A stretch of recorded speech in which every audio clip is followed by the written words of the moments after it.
कृष्णाय वासुदेवाय हरये परमात्मने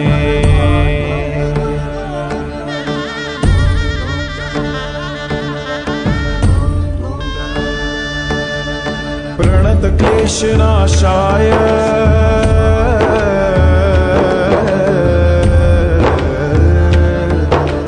प्रणतक्लेशनाशाय गोविन्दाय नमो नमः।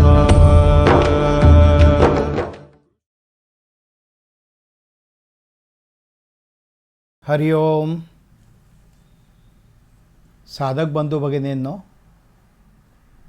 मागच्या वेळेस आपण गीतेच्या 3ऱ्या अध्यायाचा पूर्वार्ध बघितला, म्हणजेच 1 ते 18 श्लोक याचा अभ्यास आपण मागच्या वेळेला केला. आता आपण गीतेच्या 3ऱ्या अध्यायाचा उत्तरार्ध पाहतो आहोत, म्हणजेच श्लोक 19 ते 43 आपण पाहतो आहोत. मागच्या वेळेस काय पाहिलं त्याचं सार पाहूयात. अर्जुनाने भगवंताला प्रश्न विचारला, हे श्रीकृष्णा, एका बाजूने तू म्हणतोस स्थितप्रज्ञ वृत्ती म्हणजे स्थिर बुद्धी ही चांगली आहे, ती कर्मापेक्षा अधिक श्रेष्ठ आहे, आणि दुसऱ्या बाजूला तू म्हणतोस तू कर्म कर, सतत म्हणतोस युद्ध कर. मग या दोन्हीमध्ये नक्की काय श्रेयस्कर आहे? श्रीकृष्णांनी त्याचं उत्तर फार सुंदर दिलेलं आहे. ते म्हणाले, बाबा रे, जोपर्यंत आपण देहात आहोत तोपर्यंत आपल्याला कर्म करावंच लागणार, ते अटळ आहे, टाळता येणार नाही. पण मग कर्म कसं करावं? त्याचे होणारे परिणाम जे असतील ते लक्षात घेऊन करावं. कर्माचे परिणाम काय होतात ह्याच्याबद्दलचं विज्ञान समजावून घ्यावं, निसर्ग नियम समजावून घ्यावेत, आणि जर कर्म करायचंच असेल तर व्यापक अर्थाने यज्ञ हेतूने, म्हणजेच समाजातल्या चांगुलपणाच्या निर्मितीसाठी त्याग भावनेने कर्म करावं. अजून एक त्यांनी सांगितलं, सगळ्या सृष्टीमध्ये अगदी पर्जन्य जे निर्माण होतं ते सुद्धा कसं होतं, तो एक सृष्टी यज्ञ आहे, हे त्यांनी आपल्याला समजावून सांगितलेलं आहे. सृष्टीची सेवा म्हणजेच एका तऱ्हेने यज्ञ कर्म आहे, हेही त्यांनी म्हटलेलं आहे. म्हणून आपण मागच्या अध्यायाचा पूर्वार्ध कर्माचं ज्ञान या अर्थाने घेतला. आता आपण उत्तरार्ध पाहतो आहोत, श्लोक क्रमांक 19 ते 43. भगवंत म्हणतात, एकदा तुम्ही ज्ञान घेतलं की त्यानंतर तुम्हाला कर्म करायलाच पाहिजे. मग कसं करायचं, कशासाठी करायचं? महत्त्वाचा उद्देश आहे तो म्हणजे लोकसंग्रहाच्या हेतूने करा. या उत्तरार्धामध्ये आपण श्लोक क्रमांक 19 ते 43 घेतो आहोत. त्याचं सार असं आहे, ज्ञान घेतल्यानंतर लोकसंग्रहाच्या हेतूने आसक्ती न ठेवता कर्म करा, आणि यासाठी आदर्श आहेत जनकराज आणि स्वतः श्रीकृष्ण. यामध्ये असंही सांगितलेलं आहे की मनात निर्माण होणारे काही विकार, उदाहरणार्थ काम आणि क्रोध, हे ज्ञानी माणसाला सुद्धा कर्तव्यापासून भ्रष्ट करतात. मग काय करावं? इंद्रिय नियमनाची युक्ती समजावून घ्यावी. त्याचप्रमाणे स्वधर्माचं म्हणजे स्वकर्तव्याचं पालन करावं, आणि त्यासाठी बुद्धीचं, मनाचं नियमन कसं करावं हे सांगणारा हा अध्याय आहे. या अध्यायाला सुरुवात करताना एक संदर्भ मला फार सुंदर सांगायचा आहे. 29 मे रोजी आपलं सुवर्णमहोत्सवी वर्षाचं उद्घाटन झालं होतं आणि त्याला आचार्य स्वामी गोविंददेव गिरीजी महाराज आले होते. त्यांचं गीतेवरचं एक सुंदर पुस्तक मला वाचायला मिळालं. त्याचं नाव आहे पूर्ण योग बोधिनी गीता. फार सुंदर असे त्यातले विचार मला वाटले. त्यात स्वामीजींनी असं म्हटलेलं आहे की कुरुक्षेत्र हे फक्त भौगोलिक नाही आहे, ते प्रत्येकाच्या मनात आहे. म्हणजे जणू काही मनामध्येच कौरव पांडवांचं म्हणजेच चांगुलपणा आणि वाईटपणा याचं युद्ध चालू आहे आणि आपल्याला भगवान श्रीकृष्ण जीवन कसं जगावं याचं मार्गदर्शन करतायत. जणू काही हे गीताशास्त्र म्हणजे पूर्ण योगशास्त्र आहे. बघा, 21 जून हा सध्या जागतिक पातळीवर योग दिन म्हणून पाळला जातो, योग दिवस. पण हा योग म्हणजे कोणता आहे? तर योगाच्या विशेष स्मरणाने आसनं प्राणायाम करावेत हे तर आहेच, पण योग दिन हे केवळ आसन प्राणायामापुरतं मर्यादित नसून त्याचा आध्यात्मिक आशय जो आहे हा खूप महत्त्वाचा आहे. आणि हा आध्यात्मिक आशय ही भारताची जगाला दिलेली देणगी आहे. संत श्री गुलाबराव महाराजांचा एक संदर्भ आहे. त्यांनी असं म्हटलेलं आहे की भगवद्गीता हा व्यापक अर्थाने जगाचा धर्मग्रंथ होऊ शकेल इतकी त्याची महानता आहे. महाराज काय म्हणतात? महाराज म्हणतात हठयोग, पतंजली योग हे सगळे जे आहेत हे योगाबद्दल वर्णन करतात. परंतु योगाचा अर्थ त्याहीपेक्षा पलीकडचा आहे आणि खऱ्या अर्थाने भगवद्गीता ही योगशास्त्र सांगणारी आहे. आश्चर्य वाटलं ना हे ऐकून? समारोप करताना म्हटलेलं आहे योगा सुपनिषत्सु ब्रह्मविद्यायाम योगशास्त्रे श्रीकृष्णार्जुन संवादे कर्मयोगा. प्रत्येक ठिकाणी योग योग अर्जुन विषाद योग, कर्मयोग असं उल्लेख आहे.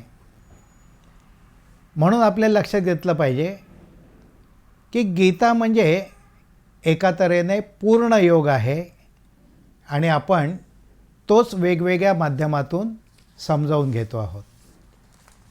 आता पुन्हा आपल्या गीतेच्या मूळ आशयाकडे वळूयात. या उत्तरार्धामध्ये पहिलाच प्रश्न आपल्यासमोर असा येतो की कर्म कसं करावं याचं ज्ञान झालं, ठीक आहे, समजलं मला. पण एकदा ज्ञान झाल्यानंतर ज्ञात्याचं वर्तन कसं असावं? जो गीतेचा अभ्यास करतो आहोत म्हणजे तुम्ही आम्ही सगळे साधक एका तऱ्हेने हे आपण ज्ञान घेतो आहोत, पण ते ज्ञान घेतल्यानंतर आपलं वर्तन कसं असलं पाहिजे हे आपण समजून घेऊयात. ज्ञानेश्वर महाराजांनी 151व्या ओवीमध्ये म्हटलेलं आहे जे स्वधर्मे निष्कामता अनुसरले पार्था ते कैवल्यपद तत्त्वज्ञ पातले जगी. निष्काम रीतीने निस्वार्थ बुद्धीने स्वतःचं कर्तव्य करत जे जीवन जगतात त्यांना कैवल्यपद प्राप्त होतं. आता याच्यासाठी आपण सविस्तर नंतर पाहणार आहोत, पण आत्ताच्या संदर्भात सांगायचं म्हणजे भगवान कृष्णांनी यासाठी जनक राजाचं उदाहरण दिलं की जे एका तऱ्हेने विरागी होते. एकाच वेळेला सुखदुःख याचं समानता त्यांच्या जीवनात त्यांनी आणली होती. एक पाय राजसिंहासनावर, एक पाय अग्नीवर, निखाऱ्यावर. म्हणजे हे प्रतिकात्मक आहे. आयुष्यात त्यांनी सुखदुःख समान केलं होतं. योग्य वेळेला तो संदर्भ सविस्तर पाहूयात. हे कशासाठी सांगितलेलं आहे तर ज्ञानी लोकांचं उदाहरण अशासाठी दिलं जातं की लोक त्यांच्याप्रमाणे आचरण करत असतात, त्यांचा मार्ग अनुसरत असतात. एक गीतेमध्ये जसे हे उदाहरणं दिलेली आहेत तशी व्यवहारातली काही उदाहरणं आहेत. त्यात म्हटलेलं आहे यथा राजा तथा प्रजा. किंवा दुसरा एक श्लोक आहे महाजनो येन गथा सपंथा. ज्या मार्गाने अनेक महात्मे जात असतात त्या मार्गाचं अनुसरण करावं. आणि म्हणून कर्म करताना आपल्या आयुष्याचा हेतू कोणता असावा? लोकसंग्रह. लोकसंग्रहासाठी आपण कार्यरत असावं असं गीता आपल्याला सुचवते. म्हणजे काय? लोकांमध्ये मिसळून जा. तुमचं स्वतःचं महात्म्य वाढवू नका. ज्याप्रमाणे लोकांमध्ये तुम्ही मिसळून जाता आणि काम करता त्या प्रमाणात तुमचं ध्येय हे अधिक चांगल्या तऱ्हेने साध्य होत असतं. ज्ञानमार्ग असो, कर्ममार्ग असो, संन्यास मार्ग असो, या सगळ्यामध्ये साधेपणाला खूप महत्त्व आहे. आणि म्हणून या श्लोकामध्येच एक महत्त्वाचा भाग सांगितलेला आहे की तुम्ही सामान्य माणसासारखे जगा, हेतू लोककल्याणाचा ठेवा. पण हे सगळं करत असताना लोकांचा बुद्धिभेद करू नका. त्यांच्या मनामध्ये निर्णय संभ्रम निर्माण करू नका. आणि त्यांना सत्कर्माची गोडी लावा. उगीचच सामान्य माणसासमोर तुम्ही उभे राहिलात आणि म्हणालात ज्ञानमार्ग हा सर्वश्रेष्ठ आहे, त्यांना चटकन नाही कळणार. तुम्ही निस्वार्थ बुद्धीने कर्म करा, चटकन नाही कळणार. त्यासाठी सगळी पार्श्वभूमी असावी लागते, तरच ते नीट कळतं. मनशक्तीमध्ये अनेक वेळेला स्वामीजी खुलासा करायचे बरं का. ते म्हणायचे की मनशक्ती किंवा न्यूवे आश्रम म्हणजे संन्यासाश्रम नाही, किंवा ब्रह्मचार्याश्रमसुद्धा सामान्य पद्धतीचा नाही आहे. मग काय आहे इथे? ज्ञानाने सेवाभाव पटलेले संसारी लोक इथे आहेत. आणि असे शेकडो लोक आजपर्यंत मनशक्तीमध्ये पूर्ण जीवनाचा यज्ञ करून राहिलेले आहेत. आणि शेकडो नव्हे हजारो जण आपापल्या ठिकाणी कार्यरत आहे. पण स्वामीजींनी कधीही त्यांना सांगितलं नाही की संन्यास घ्या. असोनी संसारी, संसारात राहून तुम्ही चांगलं काम करा, हेच ते सांगायचे. एक गोष्ट आठवली या ठिकाणी. गौतम बुद्ध हे सुद्धा अतिशय सोप्या पद्धतीने आपल्या शिष्यांना मार्गदर्शन करत असत. व्यवहारी जग त्यांना माहिती होतं. एक दिवस काय झालं, त्यांनी शिष्यांना प्रचार कसा करावा, लोकांना माहिती कशी सांगावी, ज्ञान कसं द्यावं, हे सगळं शिकवलं. काही दिवसांनी त्यांच्या आश्रमामध्ये एक माणूस आला. चेहऱ्यावरूनच कळत होतं की तो 3 दिवसाचा उपाशी आहे. भकास झालेला चेहरा, खपाटी गेलेलं पोट. तो त्या ठिकाणी आला. आल्यानंतर गौतम बुद्धाचे एक शिष्य त्याच्याकडे गेले आणि त्याला सांगायला लागले की संसार हा सगळा दुःखाने भरलेला आहे आणि आपल्याला आयुष्यामध्ये दुःख घेणं कसं गरजेचं आहे वगैरे वगैरे सांगायला लागले. गौतम बुद्धांनी त्यांना थांबवलं आणि म्हणाले, बाबा रे, 3 दिवसाचा तो उपाशी आहे, तू त्याला कितीही ज्ञान दिलं तरी त्याच्या डोक्यात शिरणार आहे का? आधी त्याला नीट खाऊ पिऊ घाल, त्याला जेवण करू दे, थोडी विश्रांती करू दे, तो स्वस्थ चित्त झाला म्हणजे मग त्याला तू ज्ञान दिले. उपाशी पोटी हे त्याला समजणार नाही. म्हणजेच कसं आहे की प्रत्येक कार्यकर्त्याने एक बोध घेतला पाहिजे की मला जे समजलेलं आहे त्याप्रमाणे मी कार्य करीन. कार्यकर्त्याची एक सुंदर व्याख्या आहे बरं का. कार्याला पुढे आणि श्रेयाला मागे. म्हणजे काम करावं परंतु मी काम केलं आहे याचा अहंकार बाळगला तर तो सद्गुणाचा अहंकार बाळगल्यासारखा होईल आणि तो काही जीवनामध्ये अभिप्रेत नाही आहे. काम करताना कसं करावं? आपण योग्य मार्गाने, आपल्याला समजलेल्या मार्गाने, लोककल्याणाच्या हेतूने काम करावं आणि ते सगळं भगवान कृष्णांना अर्पण करावं. म्हणजे आपल्याला अहंकार बाधत नाही. पण हे करताना सुद्धा भावना स्वच्छ हवी बरं का. एकदा काय झालं, एक माणूस पावसाळ्याच्या दिवसात घराबाहेर पडला. पाऊस पडत होता. पावसात आपल्याला आठवण कशाची होते? चहाची.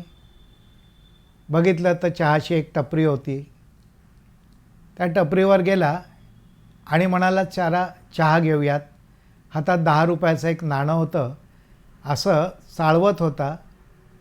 चहाची ऑर्डर देता देता ते नाणं त्याच्या हातातून गळून पडलं आणि घरंगळत शेजारच्या गटारीमध्ये जाऊन पडलं. आता 10 रुपयाचं नाणं, चहा प्यायचा होता. त्याने इकडे तिकडे बघितलं आणि हळूच त्या गटारात हात घातला. एरवी ज्या घाणीपासून तो 4 पावलं दूर गेला असता त्याच गटारात हात घातला. इकडे हात घाल, तिकडे हात घाल, त्याला काही ते नाणं सापडलं नाही. निराश झाला, उठला, हात झटकले आणि काय म्हणाला, चला 10 रुपये कृष्णार्पणमस्तू, गंगार्पणमस्तू. चालेल का असं? अरे तुला मिळालं नाही म्हणून ते गंगार्पण, मिळालं असतं तर चहार्पण झालं असतं. हे चालत नाही. आपण जगाला फसवू शकतो पण आपण स्वतःला फसवू शकत नाही, हे लक्षात घ्यावं. मग आता या संबंधातला एक श्लोक जो आहे तो फार सुंदर आहे. त्यात म्हटलेलं आहे, स्वधर्मे निधनम श्रेया परधर्मो भयावहा. 35वा श्लोक आहे गीतेमधला. आणि विनोबांनी म्हणतात, उणाही आपुला धर्म परधर्माहुनी बरा, स्वधर्मात भला मृत्यू परधर्म भयंकर. कर्म करा, लोकसंग्रहासाठी करा, पण ते करत असताना भावना अशी बाळगा, मी माझा स्वधर्म पाळतो आहे. आता या ठिकाणी धर्माचा संकुचित अर्थ घ्यायचा नाही आहे. स्वधर्म म्हणजे काय? स्वतःचं कर्तव्य. आणि एकदा तुम्ही ते कर्तव्य पत्करलं, ते कितीही अवघड असो, कितीही कठीण वाटो, ते मध्येच सोडायचं नसतं. मी जे कर्तव्य पत्करलेलं आहे ते मी पार पाडणारच, असा आपला दृढनिश्चय असावा लागतो. सावरकरांनी याचंच वर्णन करताना म्हटलेलं आहे की मी काम करताना कसं करणार आहे? असिधारा व्रताप्रमाणे. म्हणजे घेतले न हे व्रत अंधतेने. आंधळेपणाने आम्ही हे व्रत स्वीकारलेले नाही. डोळे उघडे ठेवून हे राष्ट्रसेवेचं व्रत आम्ही पत्करलेलं आहे. हे कुठल्याही तऱ्हेने अज्ञानाने घेतलेलं नाही आहे, अहंकाराने घेतलेलं नाही आहे. हे असिधारा व्रत आहे. एखाद्या तळपत्या तलवारीवरनं चालणं जेवढं अवघड असतं तसं हे व्रत आहे, ते आम्ही घेतलेलं आहे. आता काही वेळेला असं होतं खरं की आपण जो मार्ग पत्करलेला आहे तो अवघड वाटतो आणि समोरचा मार्ग हा वरवर पाहताना सोपा वाटतो. कारण त्या ठिकाणी सोपेपणा का असतो, त्या ठिकाणी मोह असतो, त्या ठिकाणी तुम्हाला लोभवणाऱ्या गोष्टी असतात. ते बरं वाटतं, पण ते वाटून चालत नाही. पारतंत्र्याच्या काळामध्ये आपल्या स्वातंत्र्य सैनिकांना अनेक वेळेला आमिष दाखवली जायची, पण त्यांनी पत्करलेलं राष्ट्रासाठी जगेन आणि राष्ट्रासाठी मरेन हे तत्त्व कधीही सोडलं नव्हतं. हे राष्ट्रकार्य कधीही सोडलं नव्हतं. आणि म्हणून या ठिकाणी आपण आपलं कार्य महत्त्वाचं हे लक्षात घ्यायला पाहिजे. भगवंतांनी ज्याप्रमाणे जनकाचं उदाहरण दिलं आहे ना, त्याचप्रमाणे त्यांनी स्वतःचं सुद्धा उदाहरण दिलं आहे बरं का. ते म्हणतात की एका बाजूने माझ्याकडे तर सगळं आहे, काय कमी आहे माझ्याकडे, मला काहीही मिळवायचं नाही आहे मित्रांनो, पण तरीही मी कार्यरत आहे. काय कमी होतो त्याच्याकडे. कंसाला मारलं त्यावेळेला मथुरेचं राज्य मिळत होतं, पण ते कंसाच्या वडिलांना दिलं. जरासंधाला भीमाकरवी मारलं, पण त्याचं राज्य त्यांनी स्वतःकडे घेतलं नाही, त्यांनी ते दिलं जरासंधाच्या मुलांना. द्वारका नगरीची स्थापना केली, जी श्रीमंती वैभवी अशी नगरी होती, पण त्याचंही राजेपण त्यांनी घेतलं नाही, बलरामाकडे आणि स्वतःच्या वडिलांकडे त्याचं अधिपत्य दिलं. त्यांना काहीही एका तऱ्हेने मिळवायचं नव्हतं, पण तरीही सतत रात्रंदिवस ते कर्तव्य करीत असत. का करत असत? ज्ञानेश्वरीमध्ये याच्याबद्दलचं वर्णन फार सुंदर शब्दात माऊलींनी केलेलं आहे. ते म्हणतात, मार्गाधारे वर्तावे, विश्व हे मोहरे लावावे, अलौकिक नोहावे लोकाप्रती. भगवान कृष्ण गवळ्यांमध्ये मिसळायचा, त्यांच्याबरोबर बालपणे आणि तरुणपणी त्याने काम केलं. मोठेपणी आपल्या सवंगड्यांबरोबर काम केलं, त्यानंतर पांडवांबरोबर राहून काम केलं. कुठेही त्यांनी स्वतःचं मोठेपण मिरवलं नाही. फार शब्द काय सुंदर वापरलेत. विश्व हे मोहरे लावावे, म्हणजे आपल्या संपूर्ण आयुष्यामध्ये पणाला काय लावलेलं आहे? पणा लावलेलं आहे. विश्व कल्याण हा हेतू आहे. आपल्या स्वामीजींनी सुद्धा आपल्याला प्रार्थनेमध्ये हेच सांगितलेलं आहे, विश्व कल्याण मेरा मंत्र आहे. विश्वाचं कल्याण हा आपल्या आयुष्याचा हेतू असला पाहिजे. पण असं असताना सुद्धा काय करावं? कुठेही उगीचच मोठेपणा मिरवत राहू नये. म्हणजेच काय? आपल्या वर्तनाचा देखावा म्हणजे प्रदर्शन करू नये. वेगळेपण न ठेवता लोकांमध्ये मिसळावे. स्वामीजींचं आपल्याला जीवन माहिती आहे. आपण अनेक जण त्यांच्या सहवासादामध्ये राहिलेलो आहोत आणि त्यांच्याकडनं शिकलेलो आहोत. स्वामीजी ज्यावेळेला विवेचन करायचे त्यावेळेला ते समोर उभे असायचे का बसलेले असायचे आणि आपण समोर असायचो. पण एरवी ज्यावेळेला आपण बोलायचो, एखादी मीटिंग असेल किंवा लोकांमध्ये मिसळायचं असेल, तर कधीही स्वामीजी म्हणायचं नाही, मला उच्च आसन पाहिजे, तुम्ही खालच्या आसनावर बसा. नाही, लोकांच्या बरोबरीने असायचे, लोकांमध्ये मिसळायचे. त्यांचा पेहरावसुद्धा साधा होता. पोत्याचे कपडे, साधं खाणं, लोकांमध्ये मिसळून जाणं, ह्याच्यापासून आपण शिकायला पाहिजे. शेकडो ग्रंथ लिहिले, हजारो लेख लिहिले, पण त्या ज्ञानाचा त्यांनी कधीही बडेजाव मिरवला नाही, अहंकार केला नाही आणि प्रदर्शन केलं नाही. मग काय केलं? नियतम कुरु कर्मत्वम. जे तुम्ही कर्म पत्करलेलं आहे तेच कर्म कायम केलं पाहिजे, तेच तुमचं स्वधर्म असलं पाहिजे.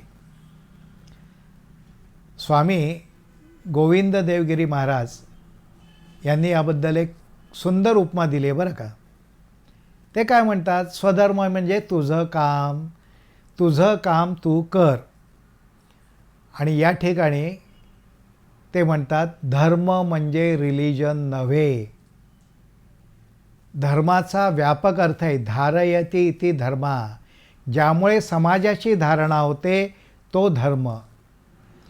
बरेच वेळेला अगदी क्रूड पद्धतीने भाषांतर केलं जातं, शब्दशः भाषांतर केलं जातं. त्यावेळेला धर्माला रिलिजन म्हटलं जातं, पण तो अर्थ नाही आहे. स्वकर्तव्य हा त्या ठिकाणी अर्थ आहे. आता बघा, शब्दशः भाषांतर केलं की कशी एक विचित्र भाषा, परिभाषा निर्माण होते ते पहा. एक उदाहरण सुंदर आहे. भाद्रपद महिन्यामध्ये पितृपंधरवड्यामध्ये पितरांना पिंडदान केलं जातं, बरोबर आहे. आता वाक्य असं आहे, मी माझ्या पितरांना पिंडदान केलं. आता याचं शब्दशः भाषांतर काहीही करा. I gave rice ball to my forefathers. काही कळलं का? पिंड हा तांदूळाच्या पिठापासून केलेला असतात ना, मग त्याला तुम्ही नुसतं राईस बॉल म्हणून चालेल का? माझ्या पितरांना पिंडदान केलं याच्यातली भावना I gave rice ball to my forefathers येईल का तो भावार्थ? नाही येणार. त्यामुळे शब्दशः भाषांतर हे कधीही करू नये, हे या ठिकाणी आपण निश्चितपणे लक्षात घ्यावं. आता एवढं झाल्यानंतर अर्जुन हा हुशार होता. त्याला अनेक प्रश्न पडत होते व्यवहारातले. एका बाजूने तिचा संभ्रम झाला होता, तरीसुद्धा आपल्याला भगवंतांकडनं काहीतरी समजवून घ्यायचं आहे ही प्रेरणा त्याच्या मनात जागृत होती. आणि म्हणून त्याने एक चपखल प्रश्न विचारला. 36व्या श्लोकामध्ये तो प्रश्न त्याने विचारला आहे. आणि तो प्रश्न असा आहे, तो म्हणतो, भगवंता तुम्ही सगळं सांगितलं, लोकांसाठी काम करावं, मनामध्ये स्वार्थ नसावं, सगळं कळलं. हो, पण व्यवहारी जगामध्ये अनेक वेळेला हातून चुका घडतात. माणसाच्या हातून कळत नकळत पाप घडतं. इच्छा नसतानासुद्धा काही वेळेला चुकीचं वर्तन घडून जातं आणि नंतर ते लक्षात येतं की अरे आपण कुठेतरी चुकलेलो आहोत. मग असं हे जबरदस्तीने किंवा नाईलाजाने जे कर्म घडतं, जे पाप हातून होतं, असं का घडतं भगवंता? मनात तर नाही आहे पाप करावं, पण तरी पण घडून जातं कुठेतरी कळत न कळत. आपल्याला अनेक संदर्भ माहिती आहे. अनेक ज्ञानी माणसंसुद्धा पदभ्रष्ट होतात, पाप करतात. आजच्या व्यवहारी जगातली उदाहरणं मी देणार नाही, आपल्याला माहिती आहेत हातून कशा प्रकारच्या चुका माणसाच्या हातून घडत आहेत. आपण ते संदर्भ क्षणभर बाजूला ठेवूयात. आणि आत्तापर्यंत अनेक महान व्यक्तींच्या हातून सुद्धा चुका घडल्या त्याचं उदाहरण आहे ते म्हणजे काही ऋषींचं जीवन. तप करत होते, पण काही वेळेला इंद्राने त्यांच्या तपामध्ये व्यत्यय आणण्यासाठी रंभा, उर्वशी, अप्सरा यांना पाठवलं. जरी त्यांना पाठवलं तरी त्या ऋषींच्या मनात मोह निर्माण झाले का झाले नाही. कित्येक वेळेला छोट्या छोट्या गोष्टींमुळे राग येणारे ऋषी होते की नाही? होते ना. मग रागही होता, क्रोध होता, कामवृत्ती होती, म्हणजे कुठेतरी ते ज्ञानापासून भ्रष्ट झाले होते. असं का घडतं हा प्रश्न अर्जुनाला पडला, जो तुम्हाला आम्हाला आजही सतावत असतो. एक या ठिकाणी आपण संदर्भ लक्षात घेऊयात. स्वामीजींनी दत्तकुटीर या त्यांच्या तपस्थानामध्ये श्रीकृष्णांची एक सुंदर मूर्ती स्थापित केलेली आहे आणि त्या ठिकाणी त्यांनी एक पाटी लावलेली आहे. गुनाह पाप में नहीं, उसके इनकार में है, पश्चाताप वृत्ती सीखो. आठवते ना सगळ्यांना?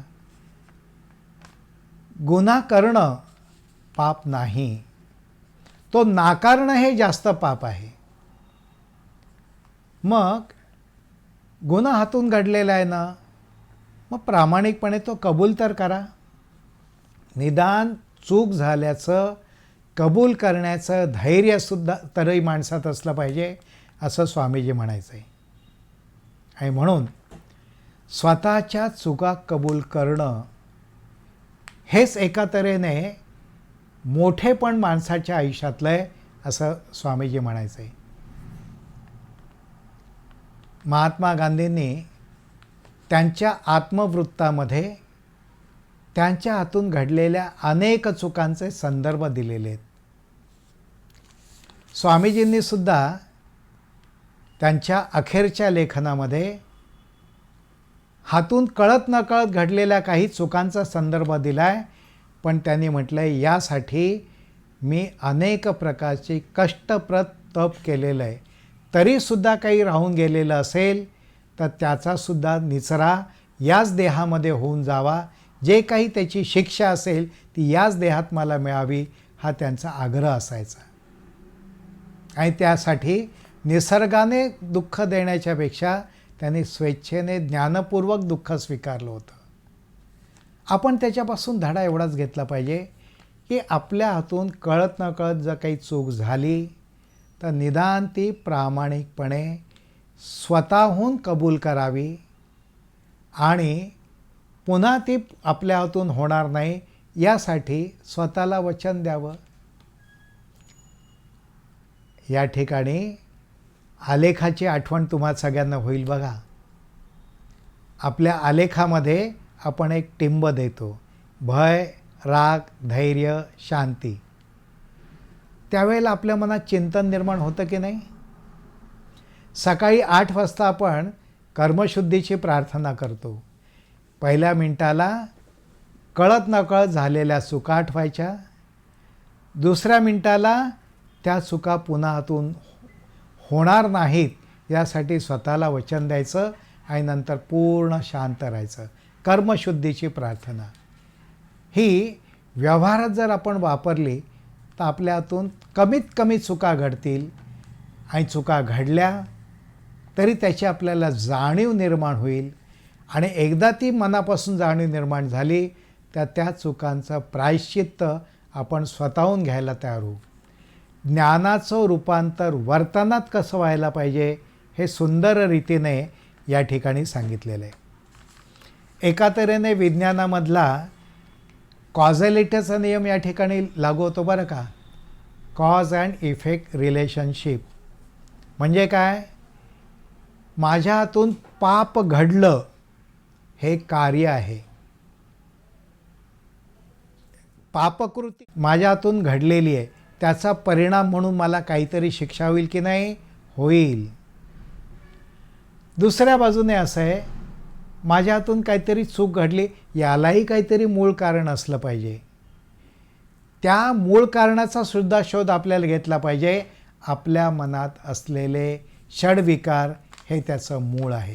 कळत न कळत ते केव्हा तरी डोकं वर काढतात आणि आपल्या हातून चूक घडत असते.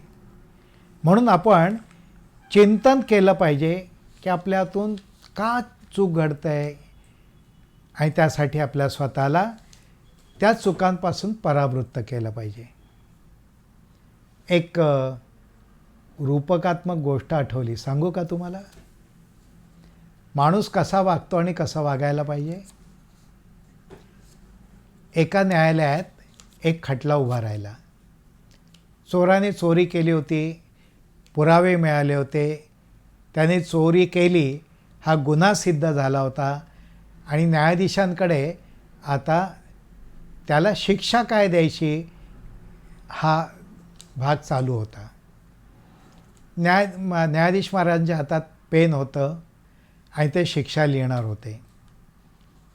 त्यावेळेला चोराने त्यांच्याकडे पाहून विनंती केली की महाराज मला काही बोलायचं बोलू द्याल का. आता बोलू देतात न्यायाधीश महाराज. ते म्हणाले बोल बाबा काय बोलायचं आहे. ते म्हणाले की बघा माझा देवावर विश्वास आहे. महाराज आपला देवावर विश्वास आहे का हो. ते म्हणाले त्याचा इथे काय संबंध नाही. म्हणाला सहज विचारतो. म्हणाले ठीक आहे माझा विश्वास, पुढे काय. चोर म्हणाला बघा माझा विश्वास आहे देवावर, मला जी चोरी करण्याची इच्छा झाली ती देवानेच माझ्या मनात निर्माण केली होती असं मी मानतो. मग देवाने जर माझ्या मनात इच्छा निर्माण केली तर त्याची शिक्षा तुम्ही मला का देता. चपखल प्रश्न आहे की नाही. आपण न्यायाधीश महाराज काही कमी हुशार होते का. ते म्हणाले तू म्हणतोस ते बरोबर आहे, तुला चोरी करण्याची इच्छा देवाने दिली असं म्हणतोस ना, मग त्याच देवाने मला तुला शिक्षा देण्याची बुद्धी दिलेली आहे. ते अति शांतपणे तू शिक्षा पत्कर म्हणजे झालं. फिट्टमफाट ज्ञानाची. विज्ञानातला अजून एक संदर्भ आपण लक्षात घेऊयात. माणसाच्या मनात चुका करण्याची प्रवृत्ती का निर्माण होते ह्याचा एक संदर्भ आहे आणि तो संदर्भ आहे सजीवाच्या उत्पत्तीची म्हणजेच उत्क्रांतीची कथा. सुखाची प्रेरणा का माणसाच्या मनात आहे, कारण ती जगण्याच्या हेतूसह उत्क्रांतीमध्ये परावर्तित झालेली आहे. अगदी साधे रॅप्टाईल म्हणजे सरपटणारे प्राणी असो, त्याच्या खालच्या वर्गातले कीटक असो, कोणी असो, या सगळ्यांना अन्न ही त्यांची गरज होती. दुसरी गरज होती ती म्हणजे प्रजोत्पादन. ह्या मूळ प्रवृत्ती अगदी सगळ्या प्राण्यांच्यामध्ये आहेत. मग आर कॉम्प्लेक्स म्हणजे रॅप्टायलियन ब्रेनमध्ये अन्न आणि जगण्याची प्रेरणा, प्रजाती वाढावी ही प्रेरणा ही त्याच्यामध्ये आहेच. थोडं उत्क्रांतीमध्ये मेंदू प्रगत झाला, चतुष्पाद प्राणी निर्माण झाले आणि त्यावेळेला लिम्बिक कॉर्टेक्स निर्माण झाला, मेंदूतला प्रगत भाग, आणि त्याच्यामध्ये सुखदुःखाच्या प्रगत भावना निर्माण झाल्या. अहो बघा ना, कुत्रा, मांजर, गाय, घोडा, बैल यांनासुद्धा राग येतो का येत नाही? येतो. मालकाने खाऊ घातल्यानंतर त्याच्याबद्दल प्रेम दाटून येतं की नाही? येतं. ह्या भावना आहेत प्राण्यांमध्ये. पण माणसाचा मेंदू त्याहीपेक्षा प्रगत आहे. त्याला म्हणतात निओकॉर्टेक्स, नवोत्क्रांत मेंदू. आणि या नवोत्क्रांत मेंदूमध्ये गुंतागुंतीच्या भावना लपलेल्या आहेत. म्हणजे काय? प्राण्यांच्या मनात राग आला तर त्यांच्या चेहऱ्यावर आणि त्यांच्या कृतीत दिसतो. पण माणसाच्या मनात राग आला तरी तो प्रत्येक वेळेला प्रकट करत नाही. तो दाबून धरतो आणि नंतर त्याचा सूड घेतो. भीतीचंही तसंच आहे. भीती वाटली तरी चेहऱ्यावर दाखवायची नाही मी भीतोय असं. एखादा तरुण मुलाखतीला जातो, मनातून भ्यायलेला असतो, पण समोरचा माणूस आपल्याला, समोरचा मुलाखत घेणारा आपल्याला कमी लेखेल या भावनेने चेहरा शांत ठेवायचा प्रयत्न करतो. चेहऱ्यावरच्या भावना लपवणं ही उत्क्रांत मेंदूची खासियत आहे. मग या ठिकाणी काय करायला पाहिजे? गीतेच्या 3ऱ्या अध्यायात पुढच्या भागात असं आलेलं आहे की इंद्रियांचं नियमन कसं करावं. मनामध्ये काम, क्रोध, लोभ, मद, मत्सर भावना निर्माण होणार. मित्रांनो, ह्या भावना निर्माण होणार. पण मग त्याचं नियमन कसं करावं हा गीतेच्या 3ऱ्या अध्यायातला पुढचा विशेष भाग आहे. एक लक्षात घेतलं पाहिजे, माणसाला आयुष्यामध्ये संपूर्ण शांती अशक्य आहे. बरोबर आहे की नाही? दिवसभरात तुम्ही चेहऱ्यावर निर्विकार भाव ठेवून जगू शकता का? आहे का शक्य? नाही.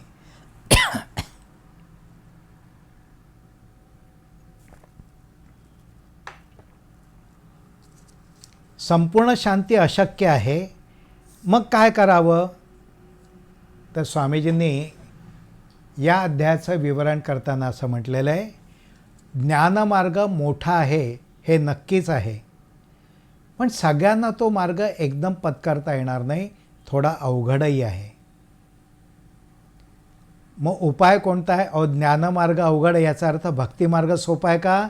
नाही, तोही अवघडच आहे. पण मग त्या सगळ्याचा समन्वय कसा घालावा?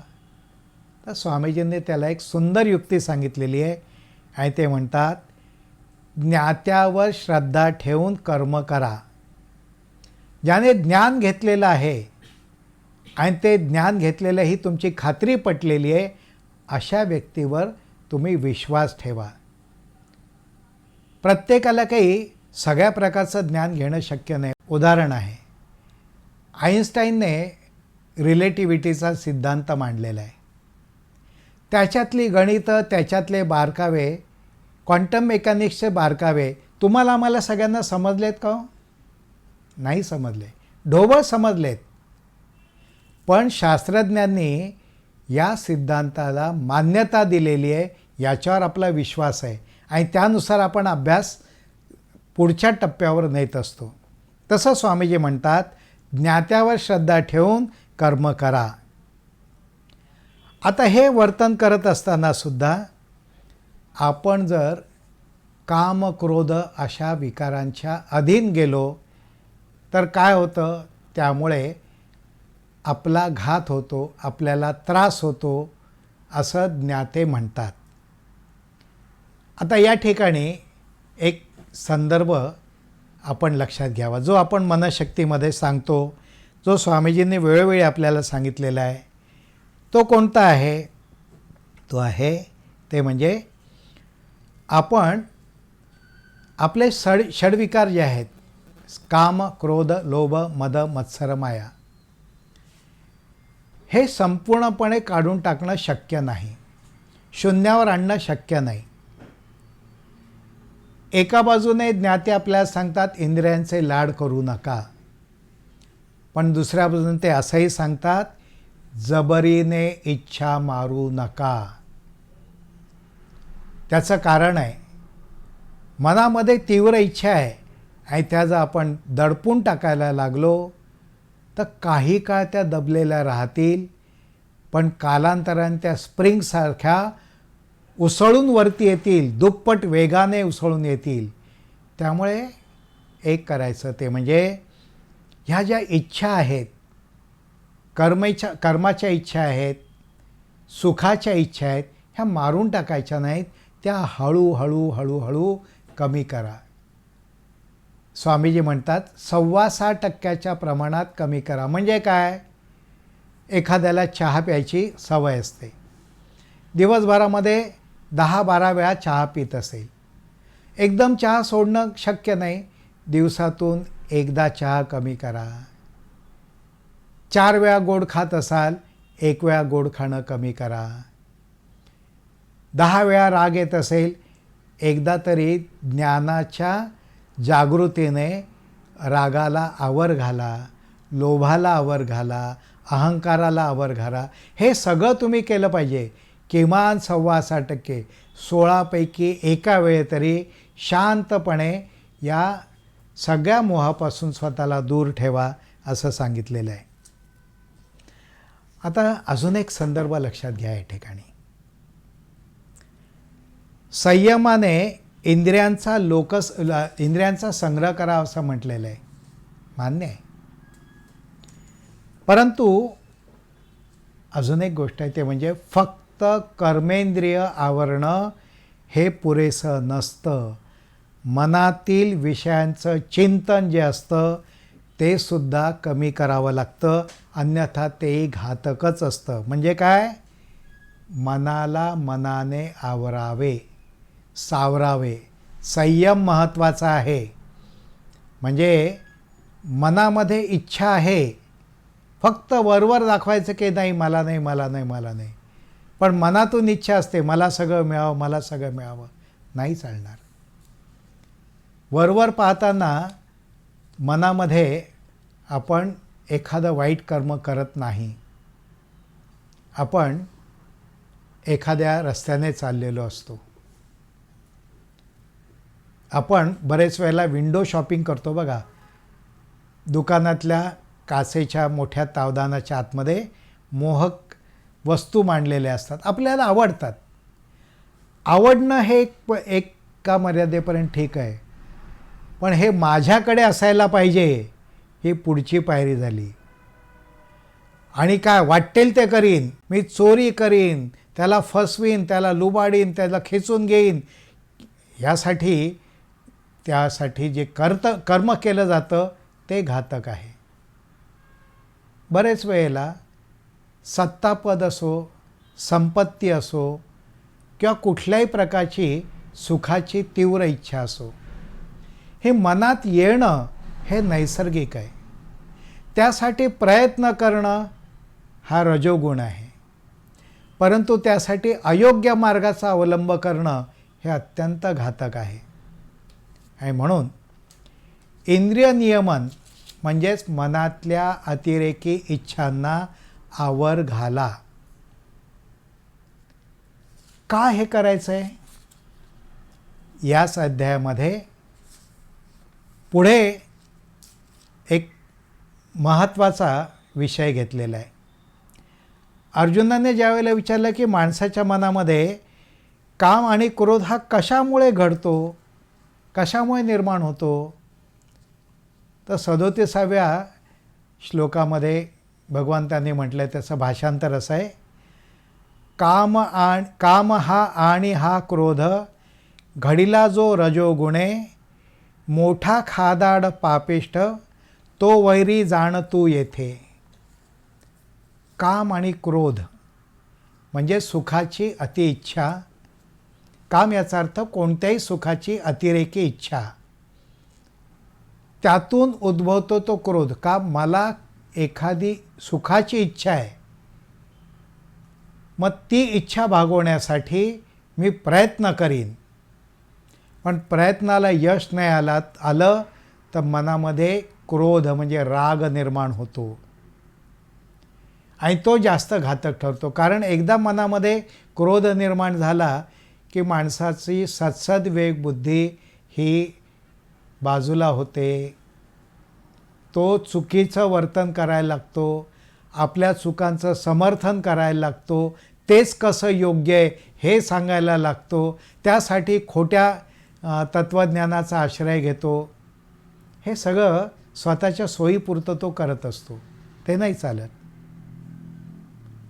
कुठलीही सुखाची इच्छा असते ती तात्पुरतं सुख आपल्याला नक्की देते, पण अंती ती घातक असते. चोरी केल्यामुळे हातात धन येईल, संपत्ती येईल, ती सुखाची वाटेल, पण चोरी पकडल्या गेल्यानंतर जी शिक्षा होईल ती त्रासदायक असेल की नाही? कुठलंही व्यसन असतं, ड्रग्ज असतात, ते सुरुवातीला तात्पुरता आनंद देणारे असतात असं म्हणतात हो. कारण ज्या अर्थी लोक घेतात त्या अर्थी त्यांना वाटत असावं, पण नंतर त्यामुळे अनेक प्रकारच्या रोगाला ते बळी पडतात का पडत नाहीत? अनेक त्रासाला बळी पडतात की नाही? बळी पडतात. एक त्यातलं व्यावहारिक ज्ञान लक्षात घ्या. माणसाला वाईट सवयी चटकन लागतात आणि चांगल्या सवयी ज्या आहेत ह्या कष्टप्रद वाटतात. कारण काय आहे? वाईट सवयीमुळे ताबडतोब सुख मिळतं. माणसाला नंतरचं दुःख काय मिळणार आहे याची चिंता नसते. तो म्हणतो आज खाऊन घेऊ, उद्याचं उद्याला पाहू. पण उद्या ज्या वेळेला निसर्ग त्याच्यावर अनेक प्रकारचे दुःख निर्माण करतो त्यावेळेला तो म्हणतो हे माझ्याच नशिबी का? अरे काल तू अनेक प्रकारच्या चुका केल्या होत्यास, त्याचा हा प्रतिसाद आहे, त्याच्यामुळे निर्माण झालेला हा परिणाम आहे, हे तो लक्षात घेत नाही. कारण परिणाम ही साखळी विसरतो.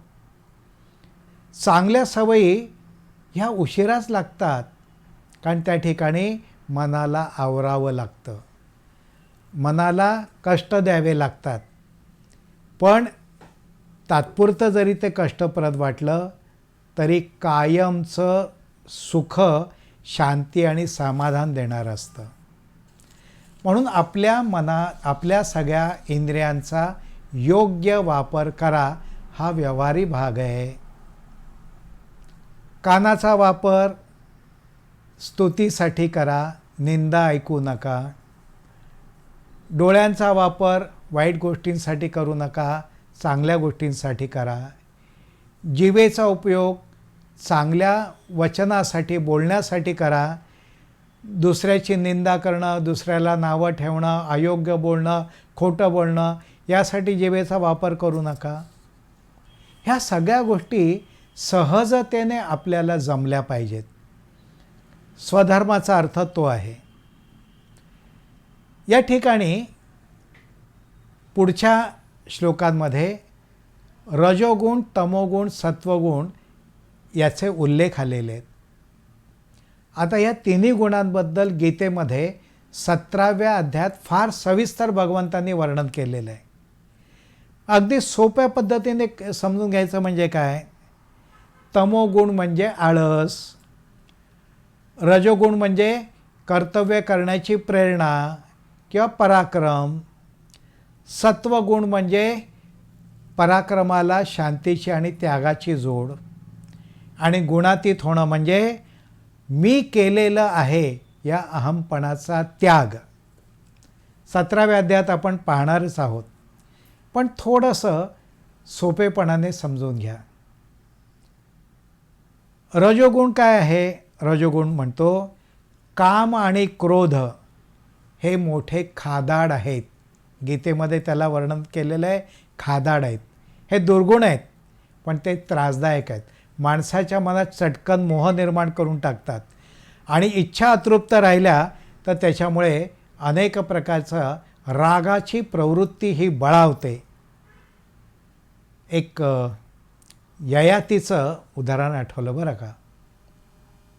ययातीने त्याच्या आयुष्यात 1000 वर्ष सुखाचा उपभोग घेतला. गोष्ट फार सविस्तर आहे, पण सार काय आहे? आणि 1000 वर्ष सुख घेतलं. नंतर त्याला विचारलं आता तरी तुझं समाधान झालं का? त्याने स्पष्ट सांगितलेलं आहे, माझं समाधान 1000 वर्षाच्या सुखानंतर सुद्धा झालेलं नाही. आणि त्याने म्हटलेलं आहे, मनातली सुखाची आशा आणि समुद्र याचं पोट कधीही भरत नाही. समुद्रामध्ये नद्यांचं पाणी सगळीकडून येऊन साठत असतं. समुद्र म्हणतो का माझं पोट भरलं, नद्यांनो आता थांबा? अजिबात नाही. तसंच मनातल्या इच्छांचं आहे. त्याला अजून एक उपमा आहे. ती कोणती आहे? जर तुम्ही अग्नीमध्ये तूप टाकलं तर अग्नी शांत होईल का भडकेल? भडकतो. तसं तुम्ही सुखाचा उपभोग घेताय अजून इच्छा बाळगताय, त्याने त्या इच्छांचा भडका निर्माण होतो. अजून एक ययातीचा संदर्भ आहे म्हणून तिथेच अजून एक संदर्भ देतो. ययातीने म्हटलं की अनेक प्रकारच्या सुखांच्या इच्छांनी सुद्धा पोट भरत नाही, परंतु दुसऱ्या बाजूने त्याचा भाऊ, त्याचं नाव यती, त्याने आपल्या इच्छा दाबून टाकल्या होत्या आणि तो वणवण जंगलात आणि सगळीकडे भटकत होता. पण नंतर त्याचं वर्णन असं पुराणात आलेलं आहे की त्याची मती भ्रष्ट झाली, त्याला वेड लागलं. कारण का, त्याने जबरीने त्या इच्छा दाबायचा प्रयत्न केला होता. ज्ञानाने हळूहळू मार्गाक्रमण करणं हा त्याच्यावरचा उपाय आहे. इथे एक लक्षात घ्या, रजोगुण जो आहे हा तमोगुणापेक्षा घातक आहे बरं का. रजोगुणामुळे इच्छा निर्माण होतात, त्या घातकच आहेत. इच्छा प्राप्त झाल्या तरी अतृप्ती असते, अजून हवं ही हाव निर्माण होते. आणि प्राप्त नाही झाल्या तर क्रोधाचं रूपांतर अहंकार, मत्सर, सर्वनाशात होतं. वस्तू किंवा व्यक्ती, आपल्या आवडत्या वस्तू किंवा व्यक्ती पाहिल्यानंतर मनात कामना जागृत होणार, इच्छा निर्माण होणार. त्याच्यामध्ये इच्छेची तीव्रतेची भर पडली की हातून अयोग्य वर्तन घडतं आणि त्यामुळे माणसाचं वर्तन आणि त्याचं जीवन भ्रष्ट मार्गाला लागतं. आता अजून एक तुलना लक्षात घ्या. तमोगुण वाईट आहे असं आपण ऐकतो की नाही? काय म्हणतात, तमोगुण वाईट आहे की नाही? वाईट आहे. पण तमोगुणामुळे फक्त त्या व्यक्तीचा घात होतो, त्याची प्रगती होणार नाही, आळशासारखा बसून राहील. पण रजोगुण जो आहे यासाठी आसक्तीसह काम केलं जातं, अतृप्ती निर्माण होते आणि मग इतरांवर आपण कुठेतरी आपलं महत्त्व बिंबवायचं यासाठी प्रयत्न केला जातो, तो जास्त घातक असतो. रामायणातला एक संदर्भ देतो. रामायणामध्ये एकूण किती भाऊ होते सांगा बरं? किती? 4. राम, लक्ष्मण वगैरे 4 होते, बरोबर आहे. पण अजून रामायणामध्ये 3 भावांचं वर्णन आहे, माहिती आहे का? कोण कोण? रावण, विभीषण आणि तिसरा कोण? कुंभकर्ण. आता ह्यांची तुलना लक्षात घ्या. कुंभकर्ण कसा होता? तमोगुणी, आळशी, झोपून राहायचा. अरे 6 महिने झोपायचा, पण इतरांना काही उपद्रव होता का? कुठेतरी एका बाजूला गेला, शांतपणे झोपून राहिलेला आहे. काही त्याला इतरांचं, जगाची पर्वा नाही आणि त्याच्यामुळे इतरांना त्रास नाही. विभीषण हा सत्वगुणी, चांगुलपणाची, न्यायाची बुद्धी होती आणि त्यामुळे रावणाला त्याने परोपरीने जागा करायचा प्रयत्न केला. रावण जागा झाला नाही. मग अशा वेळेला अत्याचार आणि अन्याय होतात, तो पक्ष सोडून तो सत्याच्या आणि न्यायाच्या पक्षाकडे म्हणजे रामाकडे गेला. सत्वगुण आहे. त्याने रावणाला जागा करण्याचा प्रयत्न केला की नाही? केला आहे. वारंवार उल्लेख आलेले आहेत त्याचे. वेळोवेळी त्यांनी थांबवायचा, खरं म्हटलं तर रावणाला सगळ्यांनीच थांबवायचा प्रयत्न केला. त्याच्या पुत्राने प्रयत्न केला, कुंभकर्णाने, भावाने प्रयत्न केला, त्याच्या पत्नीने, मंदोदरीने प्रयत्न केला. पण अहंकार आणि कामेच्छा इतकी तीव्र होती की त्याने कोणाचंही ऐकलं नाही. तो होता रजोगुणी. आणि रजोगुणी होता म्हणजे त्याला अभिलाषा होती. त्या अभिलाषेसाठी वाटेल त्या मार्गाला जायची त्याची तयारी होती. रजोगुण हा एका तऱ्हेने जर तो योग्य मार्गाला लागला तर लोकांना उपयोगी आहे, अयोग्य मार्गाला लागला तर लोकांना त्रासदायक आहे. बघा, रावणाने अनेक प्रकारचं तप केलं होतं, त्याला शक्ती होती, प्राप्त झालं ते अनेक प्रकारच्या शक्ती, पण त्याचा त्याने वापर अयोग्य कारणासाठी केला आणि म्हणून त्याचा नाश झाला. एवढं सगळं वर्णन झाल्यानंतर शेवटच्या टप्प्यात आपण पाहणार आहोत ते म्हणजे हा रजोगुण जो आहे हा शांत कसा करायचा. तमोगुणाचं आपल्याला कळलं, सत्वगुणाचंही आपल्याला समजावून घ्यायचं आहे, ते सविस्तर भाऊ. पण या अध्यायात आपल्याला पाहायचं आहे मुळामध्ये माझ्या मनात सुखाची इच्छा आहे म्हणजे रजोगुण आहे. मग हा रजोगुण अतिरेकाला न जाता तो शांत करण्याची काही युक्ती आहे का? आहे. आणि ती आहे ध्यानाची जोड द्या, ज्ञानाची जोड द्या, संयमाची जोड द्या. हे जर केलं तर मन शांत होऊ शकतं. थोडक्यात काय आहे, मनातले विचार, मनातले हेतू, त्याप्रमाणे घडणारा आचार म्हणजे व्यवहार हा शुद्ध करायचा आहे. यासाठी एक श्लोक संदर्भासाठी मला द्यायचा आहे. त्यात म्हटलेलं आहे, बुद्धियोगमुपाश्रित्य मच्चित्ता सततम भव. म्हणजे काय, बुद्धियोगाचा आश्रय करून सतत माझं चिंतन कर. बुद्धियोग हा शब्द वापरला आहे. स्वामीजींनी इच्छापूर्ती या ग्रंथाचं ज्यावेळेला पुनरावृत्ती म्हणजे नवीन आवृत्ती प्रसिद्ध केली त्यावेळेला त्या आवृत्तीचं नाव ठेवलं आहे बुद्धियोग.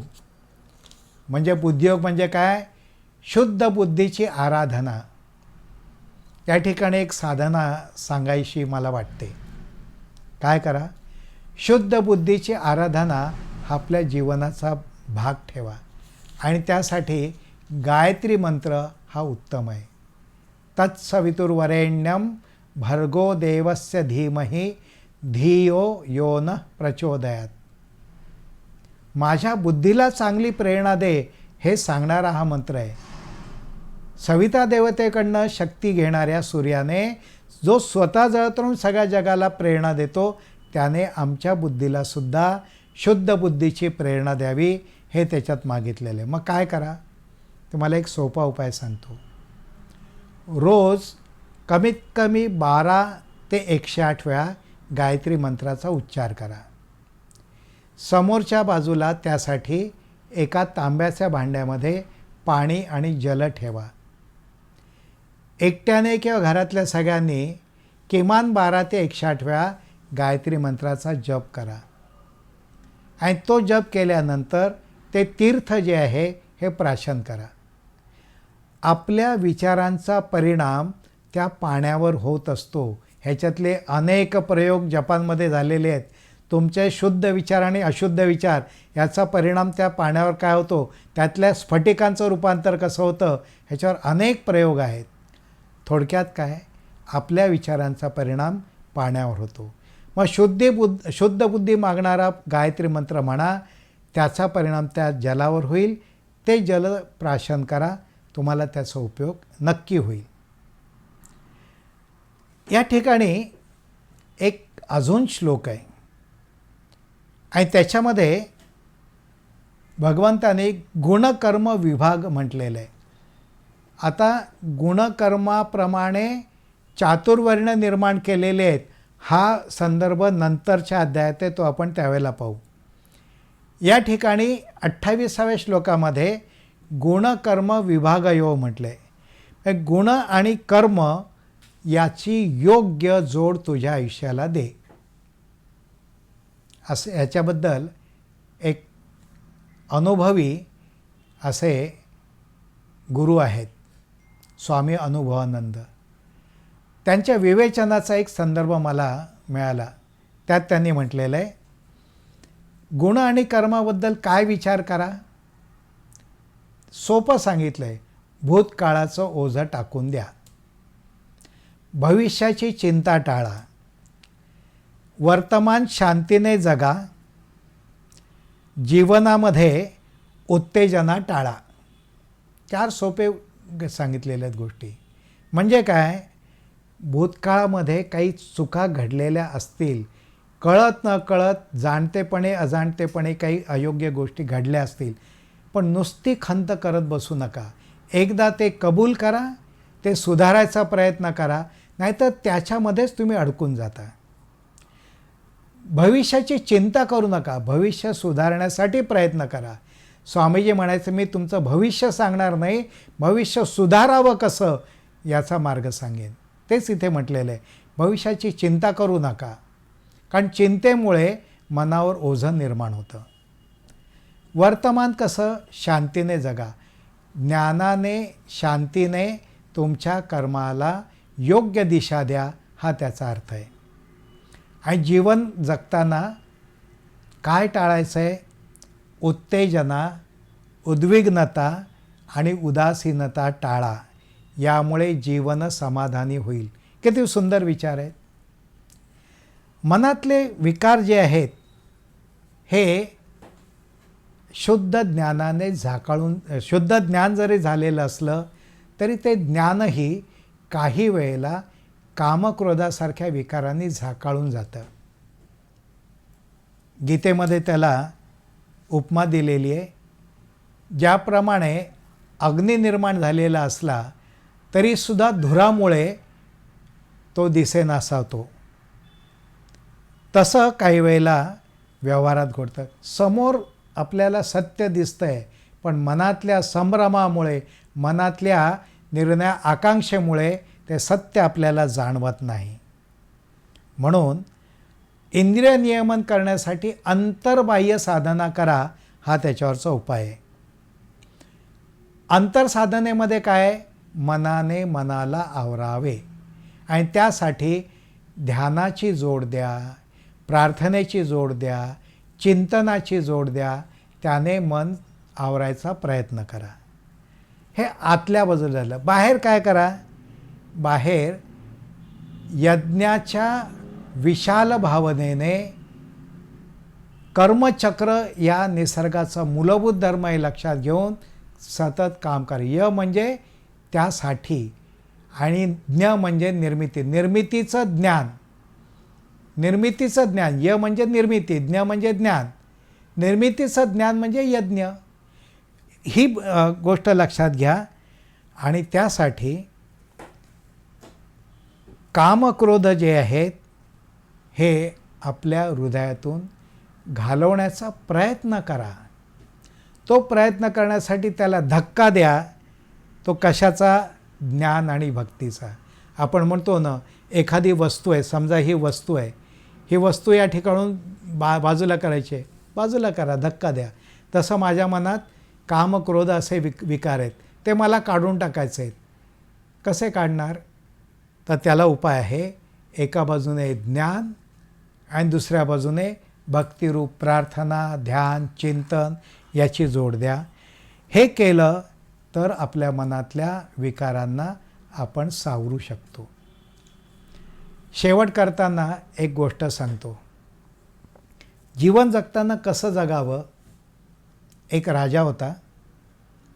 त्या राजाचा प्रधान जो होता, त्या प्रधानचं देहावसान झालं, देहांतर झालं.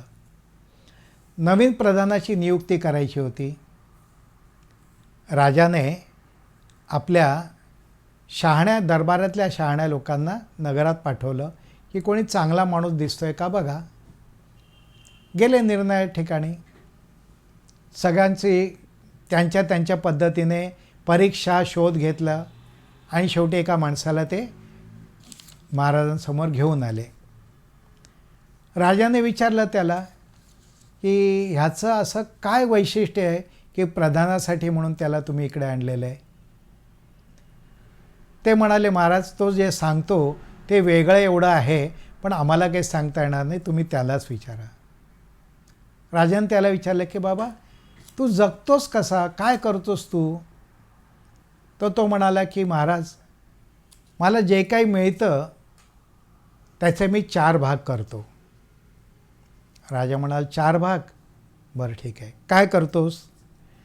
तो म्हणाला, 25% जे आहेत त्यातले त्याने मी कर्ज फेडतो. तो म्हणाला, बरोबर आहे. 25% जे आहे हे मी कर्ज देतो. महाराज म्हणाले, अरे तुला कर्ज फेडायचं एका बाजूने, दुसऱ्या बाजूने कर्जावती रक्कम का देतो? बरं म्हणे, अजून काय करतो? तो 25% मी नदीत सोडून देतो. तो म्हणाला, नदीत सोडून देतो? हो. आणि म्हणाला उरलेले 25% अग्नीत टाकतो. राजा म्हणाला, अरे हा कसला शहाणा?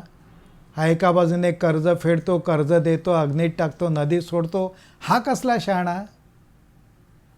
तरी ते म्हणाले, तुझं बोलणं गोड आहे, मला नक्की कसं वागायचं ते सांग, तू काय करतोस ते सांग. तो म्हणाला, महाराज कर्ज देतो 25% म्हणजे माझ्या मातापित्यांनी मला वाढवलं, मला जे काही मिळतं त्यातले 25% रक्कम मातापित्यांना सांभाळण्यासाठी मी खर्च करतो. म्हणजे कर्ज फेडतो की नाही, त्यांचं ऋण फेडतो आहे.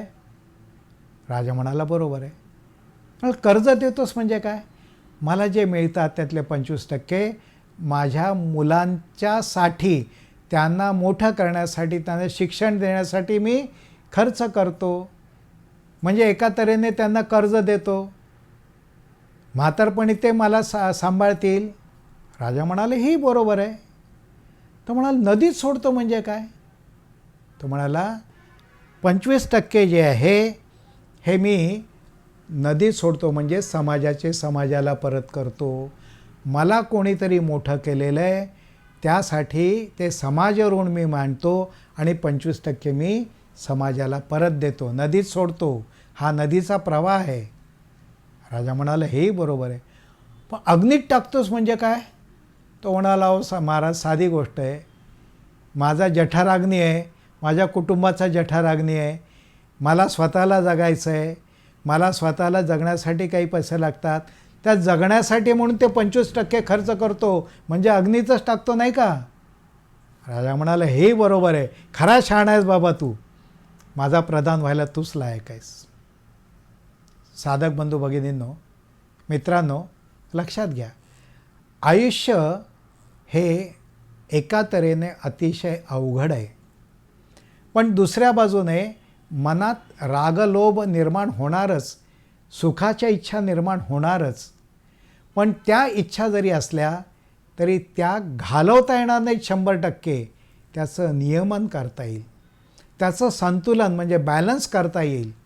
आणि त्यासाठी या 3ऱ्या अध्यायात सांगितलेल्या सगळ्या ज्ञानाचा उपयोग जर आपण केला तर आपलं जीवन सुखी, शांतीचं आणि समाधानाचं होईल, यात शंका नाही.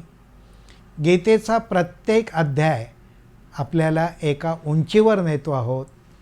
इथेही आपण त्याच उंचीवर जाऊयात.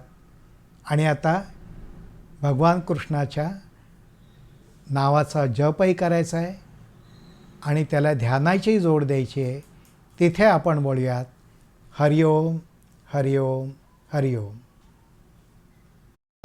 ताट बसा, डोळे मिटा आणि माझ्याबरोबर म्हणायला सुरुवात करा. ओम हरिओम. श्रीकृष्ण शरणं मम. ओम हरिओम. श्रीकृष्ण शरणं मम. ओम हरिओम. श्रीकृष्ण शरणं मम. ओम हरिओम. श्रीकृष्ण शरणं मम. ओम हरिओम. श्रीकृष्ण शरणं मम. ओम हरिओम.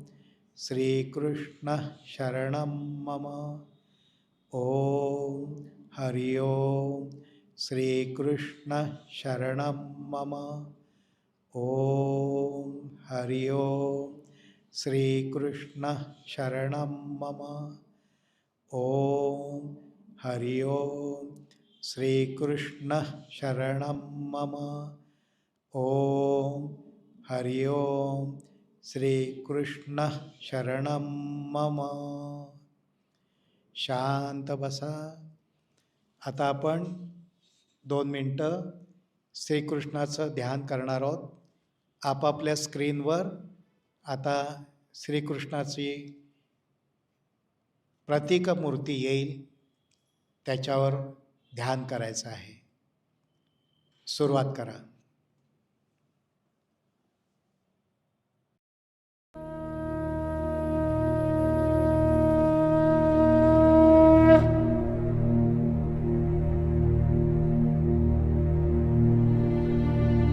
भज गोविन्दं भज गोविन्दं भज गोविन्दं मूढमते भज गोविन्दं भज गोविन्दं भज गोविन्दं मूढमते भज गोविन्दं भज गोविन्दं भज गोविन्दं मूढमते भज गोविन्दं भज गोविन्दं भज गोविन्दं मूढमते भज गोविन्दं भज गोविन्दं भज गोविन्दं मूढमते भज गोविन्दं भज गोविन्दं भज गोविन्दं मूढमते.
हरि ओम हरि ओम.